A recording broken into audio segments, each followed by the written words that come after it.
So let's get ready for the 2022 One Day Cup. Now, it's been quite a jam packed cricket season. We've seen many cricket tournaments after each other. We've seen the 4 day series and the C80 Challenge, and then back to the 4 day series, is final day of the round. And now we're going to see the one day teams take on each other and fight it out for the trophy. So it's going to be very interesting. I think it's important that we start chatting about it. And I think that it's very important that we talk about the fixtures, we talk about um, the teams, the players, some of the players that we are interested in seeing, and who we think are going to be dangerous, and of course also look at the various players that we think are going to perform well going forward. So that is all something that we're going to be speaking about on today's show. I have sent out the link to a couple of guys. I know Aditya will be coming late to the show, so it's just me and you. So I'm probably going to be looking at a lot of your comments now at the beginning of the show, before the guys get on and come and have a conversation with us. So if you are new to this channel and it's the first time that you are here, please subscribe. Please click that notification bell for all future videos. Smash that like button, guys. You guys have been reaching our targets. We've been trying to go for 30 likes almost every single day, and you guys have been reaching our targets. So thank you a lot for doing that. Smash the like button, please. Also, subscribe to Cricket Fanatics Magazine monthly. Every issue is 100% free, straight to your inbox every single month. The link is on the screen as well as in the description. And also, don't forget to become a patron today. You can do so by clicking the link on the screen or in the description, and you will get an opportunity to sign up to become a part of the Patreon. The super chats are on, guys. If you want to get your questions, make sure that your questions get read out and answered, then get involved with the super chat. So, without further ado, let's get straight into today's video.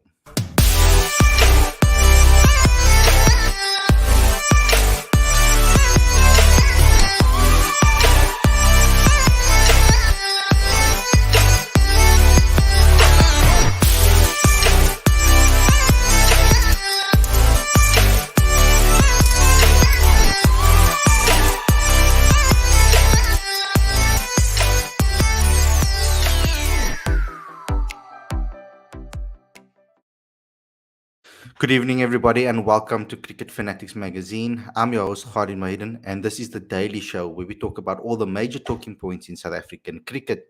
Now, today we will be discussing the One Day Cup. The South African players, some of them, they will be taking part. The ones that are not probably going to be involved in the Bangladesh series, I wonder if they're going to take part in this particular opening matches.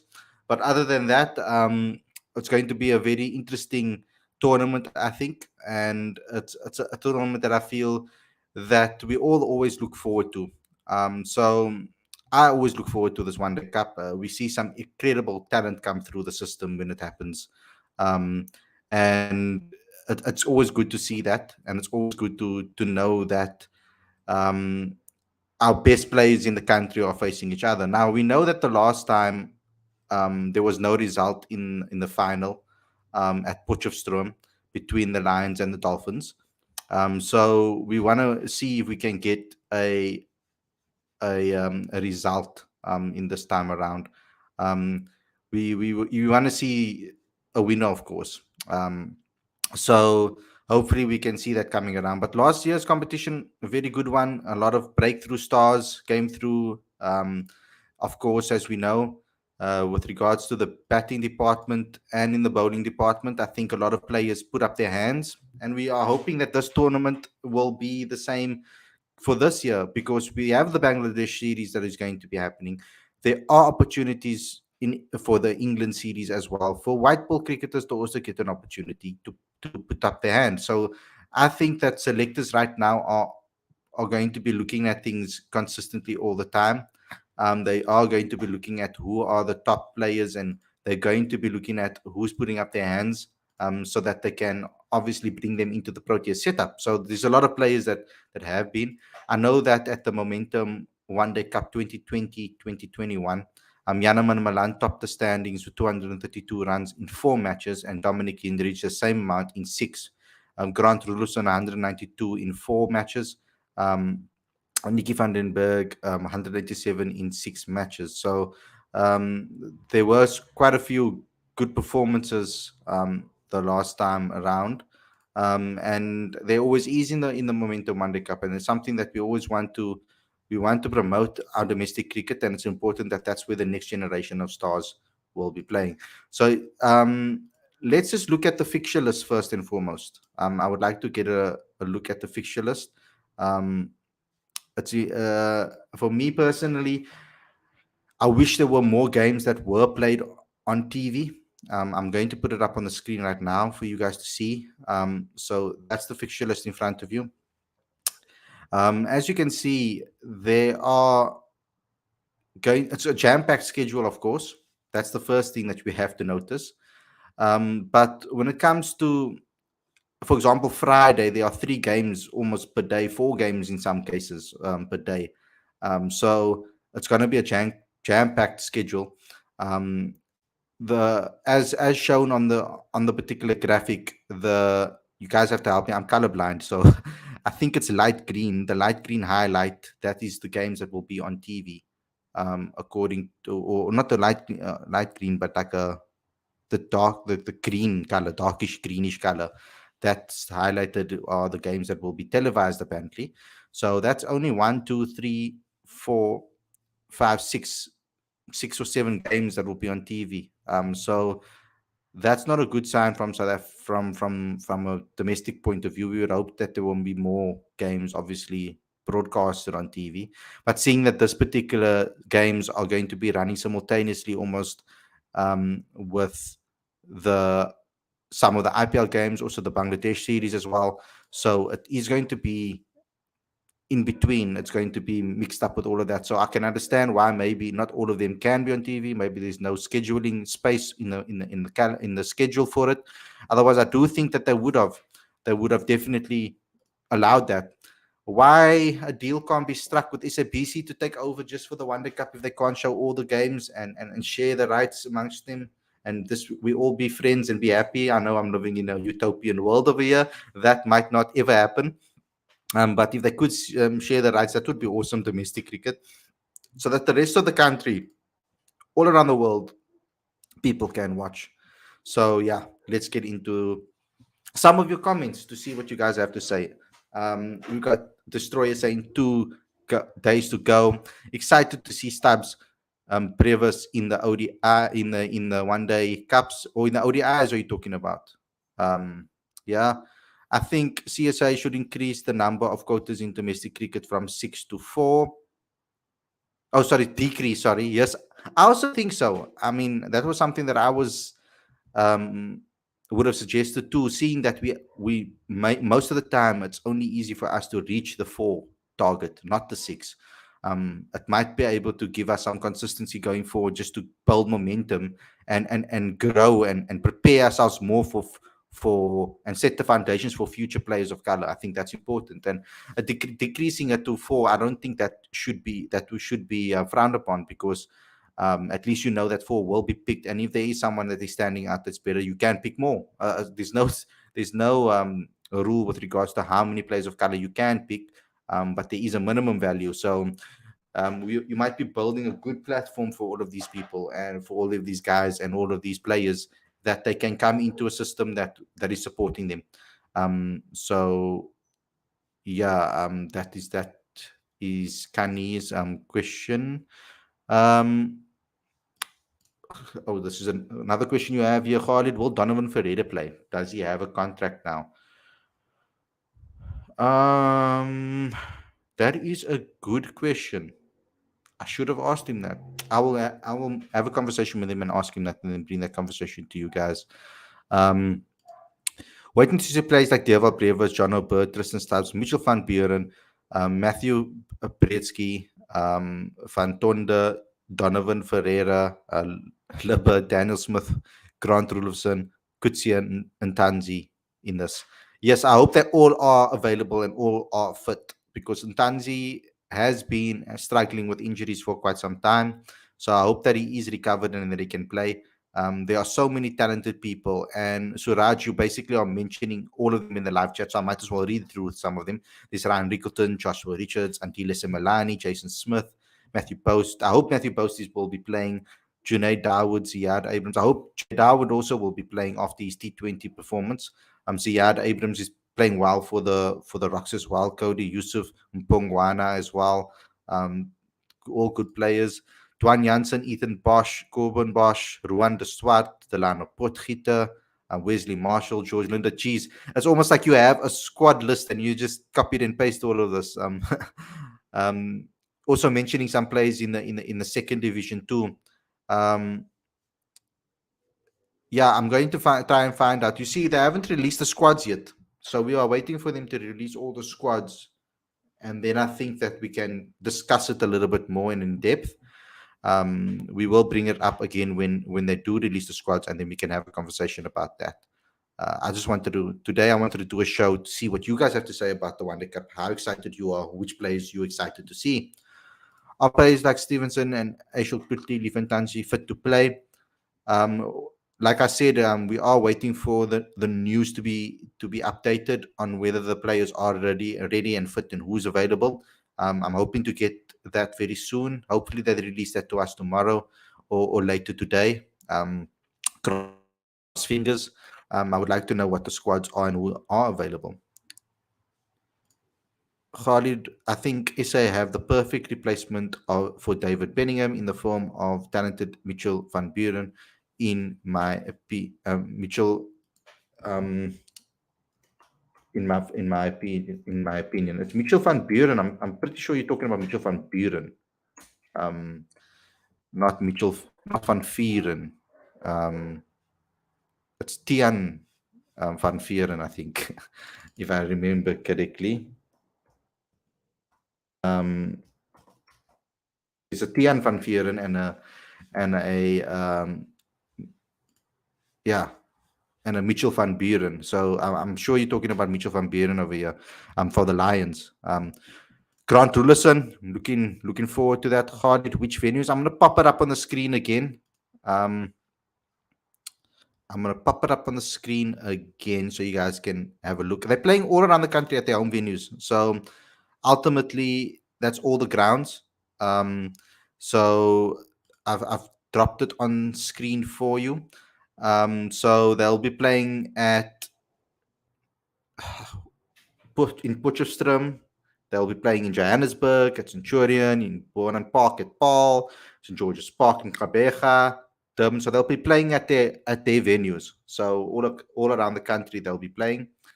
I just don't see East London on the menu. So all of the Warriors games will be played in Gqeberha and not in East London. Bloemfontein will be used, and Paul, Durban, Gqeberha, Potchefstroom will be used, and Cape Town, of course, Newlands will be used as well. So those are the different venues that they will be playing at for this particular tournament. So it's good for you guys to see that too. Um, as you guys can see, I'm by myself today. I haven't had an opportunity to talk to you guys by myself in a long time. Smash the like button, please, guys, whenever you have the opportunity. And subscribe if you're new. Subscribe if you are new. There's the logo in the bottom right of the screen. You can just click on that to subscribe, or you can just click the big red button that is on the screen. You will see one pop up. So go ahead and subscribe right away, please, guys. Okay, let's move on to the next comments. Bibik saying it's good to have some players who can play spin next year's World Cup in India. Yeah, so there are going to be a couple of grounds that these players will be tested against spin. We are hoping that it will be very variable. I'm hoping that it will be variable conditions and pitches, etc., so that these players can test their ability and different ways of being able to play against different aspects of bowling. So I would like to see maybe when in Durban, maybe spin comes into play, the swing bowling comes into play, and it's testing our batters in that way. Our bowlers learning to be more accurate, maybe at the Wanderers and the Centurion. The way those wickets have changed over the last couple of years. I'm hoping that there are some good big scoring games as well. That is not just a low scoring affair. I do hope that these players can come out there and play some entertaining cricket as well. Mutasami is gonna light up the One Day Cup. Is gonna light the One Day Cup up. And this very talented player, very talented all rounder. Hoping that he does. We heard the picking order with regards to the Test side that is in that picking order behind before Simon Harmer apparently. That was the conversation that we heard, but I'm not 100% sure if they are going to stick to that pecking order going forward. But Mutasami in white ball cricket, let's see what he's capable of. It's going to be very, very interesting to see. Unfortunately, his team is not doing as well as he'd hoped, but I'm sure he will want to get good performances under his belt. Off-topic question, but what has happened to KG's speeds? Can't wait for him to be bowling over 144 again. I think there's been a change in his approach and role in the side too. I don't know if that has anything to do with his speeds changing. I heard something about maybe that the speed guns weren't necessarily working properly or weren't very accurate at Centurion or at the Wanderers. I don't know how true that is. But when you compare KG speeds to the opposition speeds, um, the opposition so far that he's been playing against, so for example, India, Bumrah's speeds were above him. Shami at some points got his speed quite well up there as well. So it is interesting to see because I would like to see KG speeds also go up to 144, and I want to know what the reason is for it to drop. I've asked quite a few people, and no one's been able to really give me an answer for that. It possibly could be fatigue. It could possibly just be him changing his speeds for tactical reasons. I don't know what it is. I would like to really know what he thinks, and what the bowling coach thinks about it. Khalid, with the squads, will they be the same for the T20s? I'm not 100% sure that it will be. I think it will be mixed up a little bit, but majority of them will probably be very similar because the players will play all formats. So it's a lot of the players that are currently playing domestic cricket are all format players. At least the majority of them that I know. Um, I've answered that one. I see a big future for John O'Bird for SA. I do too. You know, with all the hype around Deva Brevis and all the hype around Tristan Stubbs, we've forgotten that we've got quite a few talented youngsters also still lurking around or playing some good cricket.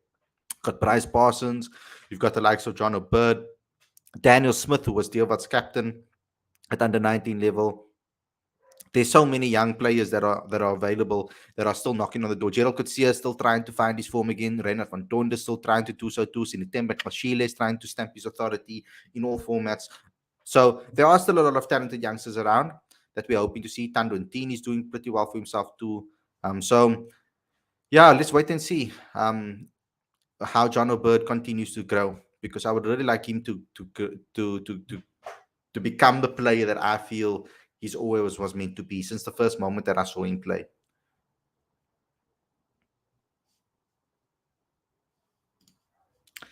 Very interesting question. If you will probably be going to the IPL, of course. I will drop him a message and have a chat with him and ask him what's going on over there. Boland Park in Cape Town recently helped spinners. That is important as Western Cape in India next year. As the World Cup, as the World Cup is in India next year. Yes, it's very important. That's what I was speaking about, even though I got it completely horribly wrong on yesterday's show. But ultimately, yes, our players, our surfaces have been preparing our players against spin. It's allowing them to play a lot better and they're a lot more comfortable against spin as they were before. So you can quickly see our players' weaknesses. They're not going to be caught out when they go to India because they're already going to be highlighted in these tournaments. What I like about it is that the quality of the spinners in South African cricket currently in the domestic setup are very strong. We've got excellent spinners. So our players are going to be really tested. Beforehand, you'll be able to see certain frailties.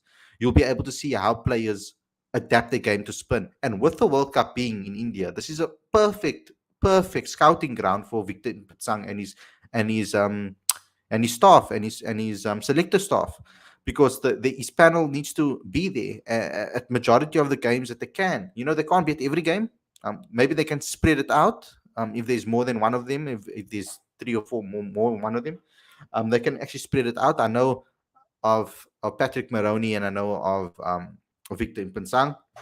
I would like to see them split the times up and go look at all majority of the games that they can see, because we need to look beyond just stats for cricketers from now onwards. We need to look at guys beyond just their ability to be able to smack a ball, or hit a ball, or time a ball sweetly on a good batting wicket. We need to look at guys that can handle difficult times, adversity. When their backs are against the wall, do they come through? Do they push back? Do they fight back? Do they get through it? Do they learn from their mistakes? So we need to look at that from a batting perspective, because we need guys that are adaptable, that can change and adapt to the situation. That's not something that every single person has naturally. Some people have to learn that ability to be able to adapt. I always like to live by that. You learn first, you accept first, and then you adapt for yourself. I like to go by that motto. Something my dad has taught me a very long time ago, and it stuck with me the first time he ever told me that. So um, I would like them to observe first the situation, learn how to play that way, and then adapt it for their own way. That's what I would like the players to do. And by exposing them to these type of conditions so early on, it's very important, especially for the younger guys that are in these squads, because they're going to learn how to play against spin. They're going to learn how to play against swing when it's up and available. They're also going to learn how to completely crush when the opportunity arises. Um, KG bowled 153 plus at IPL versus Rajasthan Rose below Nokia 156. That's true. Let's see this year how he bowls at the IPL, because that will give us a nice indication of how fast he's actually bowling. Um, Can't wait to see Richard Levy against spin. Richard Levy coming back was excellent for Western Province, and he really smashed the ball a long way. It's good to see that players can still play at such a top level later on into their career. They're still playing at the highest level. Linda ahead of Mutasami. Tennis the oops. Tennis the Brain. Vishal says Tennis the Brain emerged as a super talent 5-6 years back. Never got a chance in ODI, which could have been the best form for him. Yeah, a lot of people would say that, but for me personally, I always saw Tennis the Brain as a player that was a long format cricketer. And yes, 50 over cricket, where he bats up the order, there's enough time for him to still bat with that sort of kind of mentality. But it's funny, he's had two T20Is and 12 test matches, but he's never played an ODI yet for South Africa. So that is pretty weird. But ultimately, yeah, I've always seen him as a long format. He was always a great talent. He was always. I remember at the time when I was at my other job, my editor was a big fan of him as well, Tennis the Brain. So he was much talked about, and it's important that we that we give people opportunities. I mean, he scored India in the India. He scored a century in the subcontinent, and that was important. Yes, it was in a losing cause, unfortunately, but yeah, he showed signs of that, but just couldn't get himself sorted. But that was the time when we weren't giving people extended runs. That was the time when we were dropping players quite easily. And Tennis the Brain was dropped, and they never looked back to give him opportunity. Let's see. Is there any questions? Any other questions? Anybody else for me? Disappointed that Makueto has not performed in the domestic that well. What I saw under 19 World Cup, he looked very promising. Yes, he did look very promising. A very interesting. I would like to hear his story too, because he has also moved around quite a bit. So I would like to actually catch up with him and have a chat with him and find out where his mind is at and where he's at, from a mental perspective, because it's very important that we do keep in touch with these players and find out what they're thinking and where they're going and what their journeys were. The Pavilions average speed against Pakistan was 137.5 and top speed was 143.3. I'm sure that he's faster than that, eh? Um, I'm, I'm sure he is. He looks a lot faster. Sometimes players look a lot faster than they are. And sometimes players look a lot slower than they are. Look at Sasanda Magala. He was cranking it up 140s. Um, and a lot of people might not believe that he bowls 140. Um, but yeah, he does.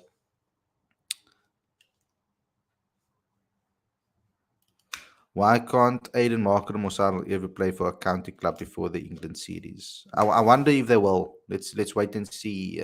Perhaps they will. Still, there's still time for us to see whether they will or not. Markham has played before. Um, for which club does George van Heerden, the captain, the S under 19 captain George van Heerden? Um, so it will be interesting to see where he will play. Um, so when it comes to George van Heerden's List A career, he has List A matches under his belt. Um, so I'm not sure if he's contracted, and I'm not 100% sure I don't necessarily know whether he's contracted or not. Um, but yeah, it will be very interesting to see where he goes. I think Eastern Province is where he played his junior cricket. I'm sure he'll play for Eastern Province if he plays. So let's see what happens and who he picks. Maybe the Warriors is a destination for him. I don't know if he's contract. I don't think he's contracted with the Warriors though.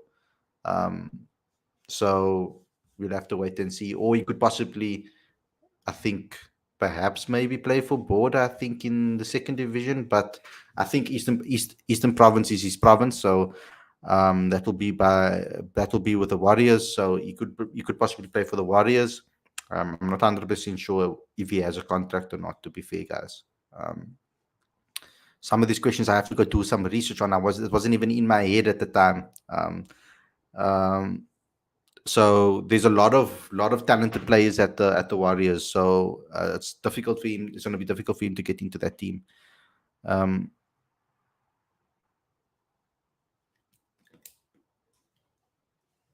don't you think that we should go with Harmer as second spinner against Bangladesh? Um, Harmer's not in the squad. So did you say second spinner against Bangladesh? Are you talking about in the ODIs or are you talking about in the tests? Probably test matches. You could possibly go with Harmer as a second spinner. It is very possible for them to do that for the test matches. Of course, you're talking about in test matches because you're not going to play two spinners at the at the Wanderers and a Centurion. I mean, yeah. So of course, you're talking about the test matches. It is very possible that we do, and I think um, hopefully Linda gets picked because then Linda is ahead of him. So I think Linda will be there. Linda was supposed to be there for New Zealand. Um, and very puzzling that he wasn't because he did play in the T20 challenge. So I'm sure that Linda will play ahead of him. But it would be cool to see Simon Armour and see what he has to do and whether the hype is real, around him. He hasn't played for South Africa in a very, very long time. Whether he can replicate what he's done in domestic cricket at the international level remains to be seen. We need to first wait and see if he can do so. It would be interesting. I don't think it's a major gamble because he also is pretty good with the bat. He can hold the bat. Um, so I don't think it's too much of a major gamble um, to see what Simon Garma can do at this level. With Keshav Maharaj, it would be a nice combination over there. Um,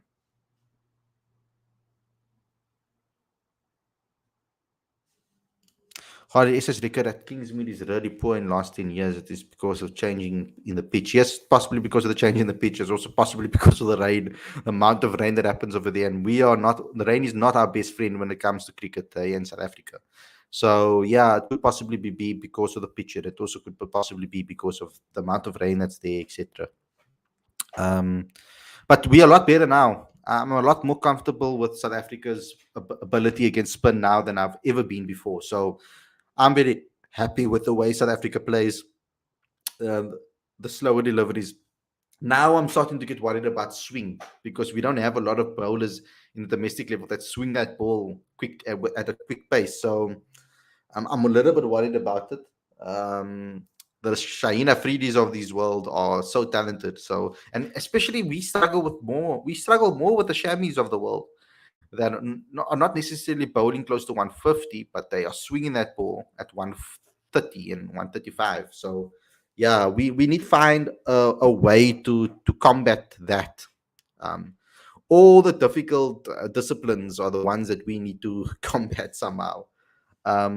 Yes, bring Vern into the coaching staff. I think Vern will be able to give some amazing tips to both batters and bowlers on how to swing the ball, on even some of the bowlers on how to swing the like Vian Mulder. Is it possible? I don't know what his technique, but is it possible? Is it possible for him to teach Lutus Pamla to swing that ball at the pace that he's bowling? Because if Lutus Pamla can learn how to swing that 11 and make that ball talk, then it doesn't. Then he will be deadly at his pace that he bowls.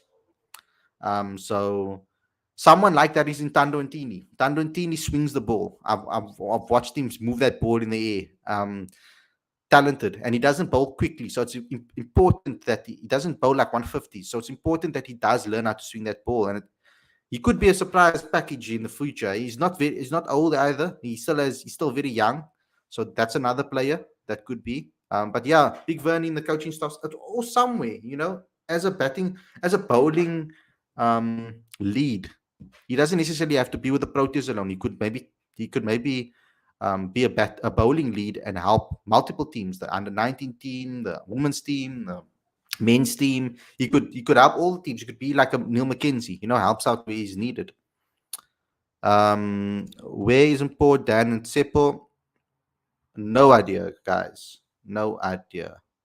Which Dan are you talking about, by the way? Um, but I have no idea where they are, guys. I haven't. They have been very, very, very busy with World Cup and so much stuff that they're busy with as well on their One World Sports Radio. So please go follow them there as well and enjoy their live commentary that they do have. Um, but yeah, they have been busy with that, so I'm not sure where they are. Um, I'll give them a message. There's a lot of people you asking me to go message to find out, what's happening with them and where they are. Can't you just enjoy me for change, guys? Just me alone. Brilliant for Red Bull. Sri Lanka thrashed us in the coastal wickets in Twitter. Oh, don't even talk to me about that. Was the most depressing series. That and the India series. Oh my lord, I will never forget how when I was covering those games as well. Oh my lord, it was heartbreaking to stay neutral, speak, and remain confident and remain confident and quiet. Mildus, Aisan.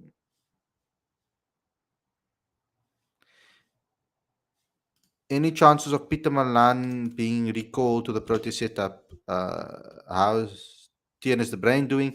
Tienes the Brain was actually made captain of the Titans for the T20 challenge campaign, if I remember correctly. Yeah. So yeah, he's doing okay. He's been putting on some good performances. He's been in and amongst there with the guys, putting on some decent performances.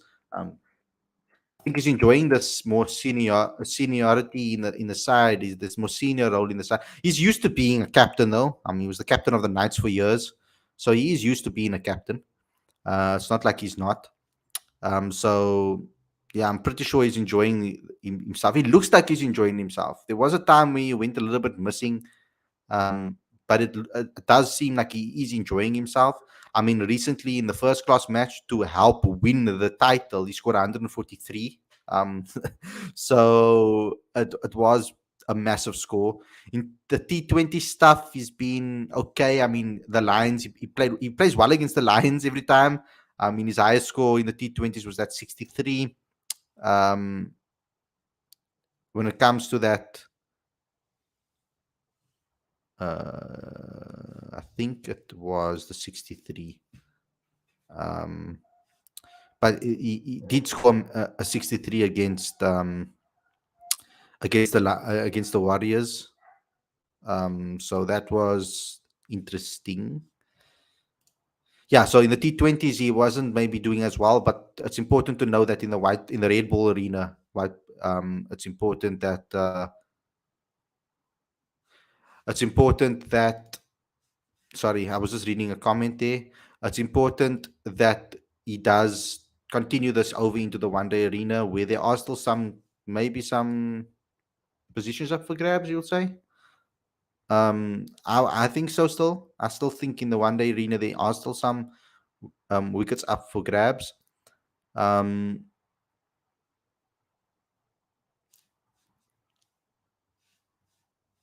yeah, that the highest score of Tienes Brand in the T20 challenge was 63 not out. He's only scored at 150. So it was a pretty dry spell. Yes, he put in some performances that helped them get over the line, but not necessarily um, anything to run home about or write home about. Let's move on.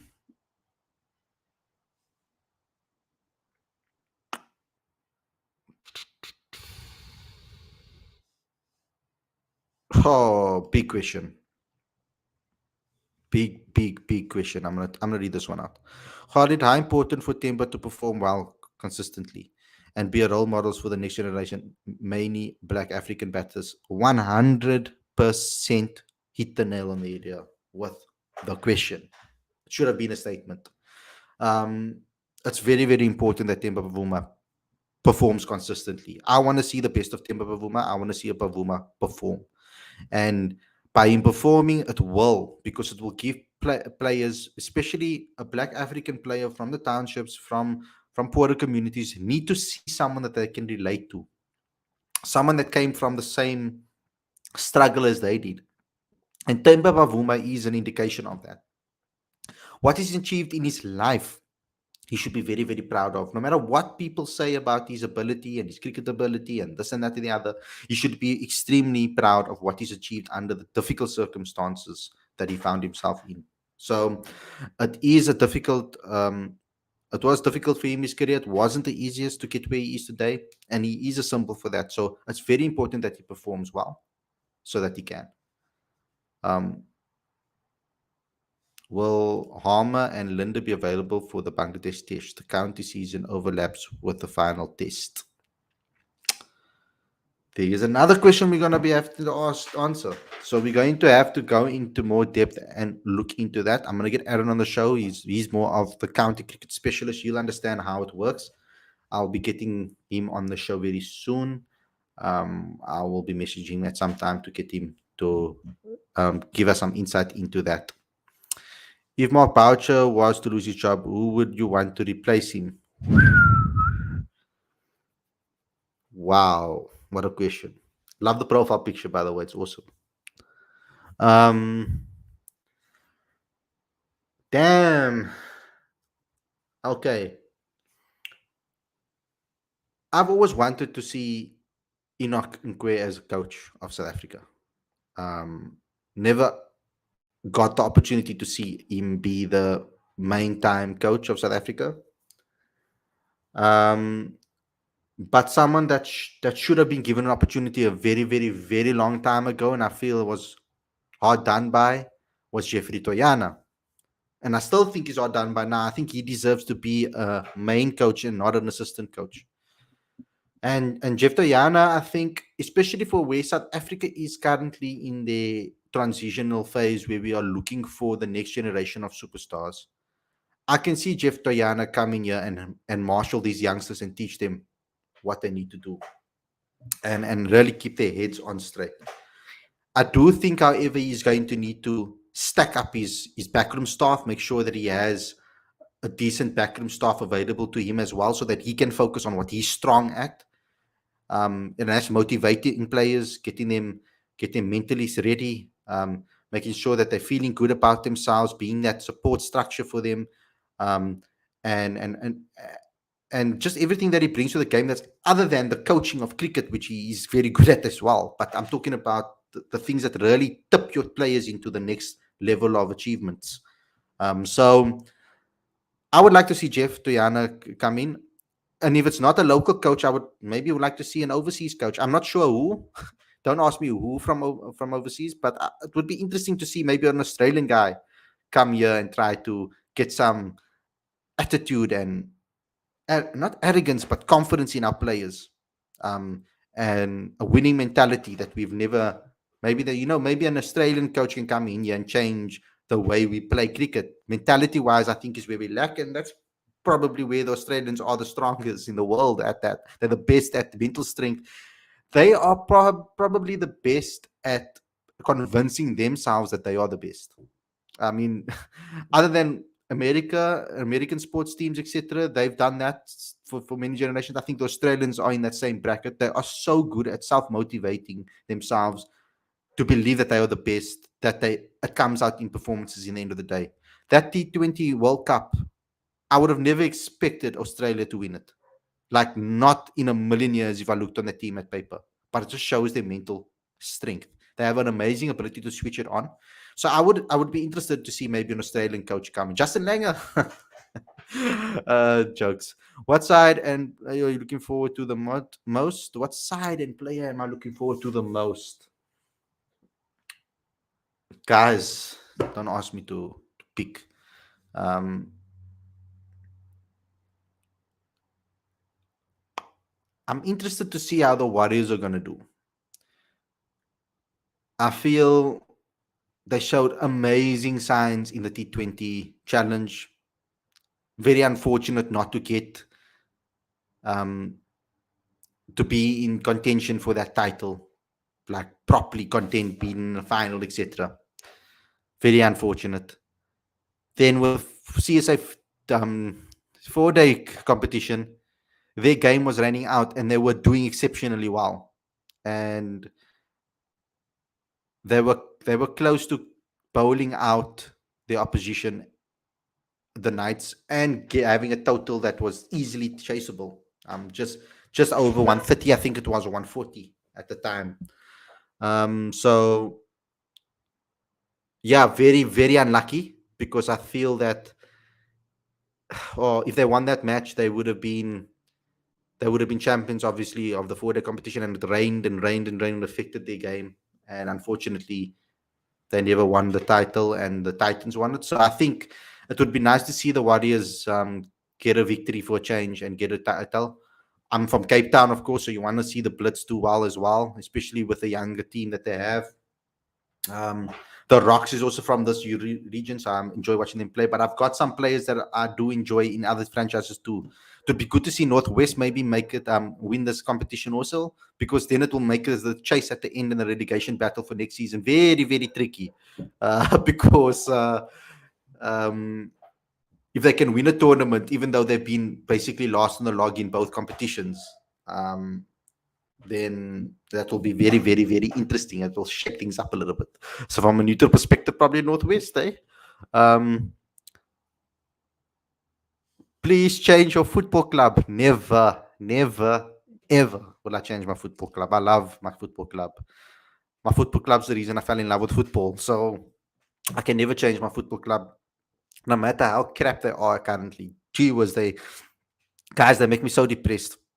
That's why I'm so happy that I've got a show on a Sunday evening, because if we play on a Saturday, then I can talk to you guys and you guys can make me feel better, because wow, they make me so sad. Every single time I watch them play, I feel it's like I don't know, man. It's like you know that you'll never get that opportunity to get to be uh you know you never get the opportunity to be with a certain person or with a certain lady friend, and then you continuously try and continuously never give up.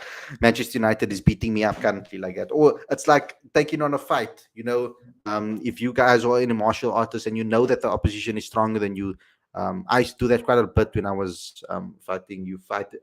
Sometimes you get fight against men when I was a boy, and um, not backing down. You continuously go back for more, even though you know you get beaten up the previous time. You continuously go back for more and for more and for more, and that's what United is. I feel like constantly being beaten up by them, and I just keep going back to them. It's That's so terrible to be a United fan currently. I just hope they can really turn things around. Um,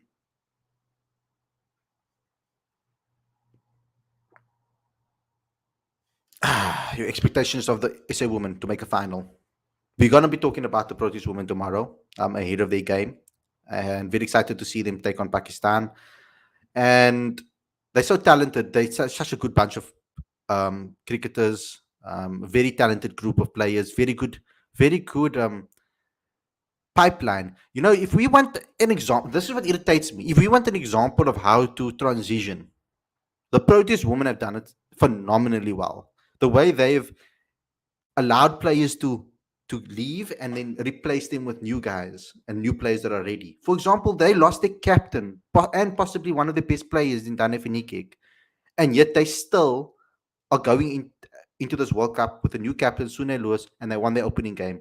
It was it was close-ish, but still, they were still won a series against the West Indies before this as well. So even though they lost their captain, there hasn't been any hysterics or panic. Sune looks so comfortable in the role, and that is because of the environment that the Proteas women have built over the last couple of years. So I am very impressed with him. Very, very, very impressed with him.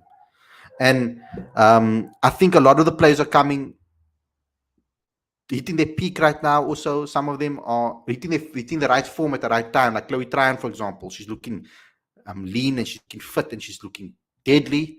And Bowley's looking good as well. Ayapoga Kaka's looking amazing.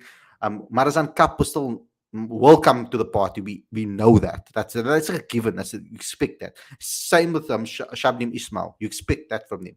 Laura Wolfart is always a great. Lazal Lee must still come back into this. I think South Africa should. I'll be proud of them if they make the final, because in the final anything can happen. So we don't know what's going to happen in the final, but at least I hope that they will make the final. But guys, thanks a lot for tuning in. I hope you guys enjoyed this episode. Don't forget to subscribe to the channel if you're new. Click that notification bell for all future videos. Also, smash the like button, comment, share, and make sure that you smash the like button and share, because that's important for us to get into recommended feeds on YouTube.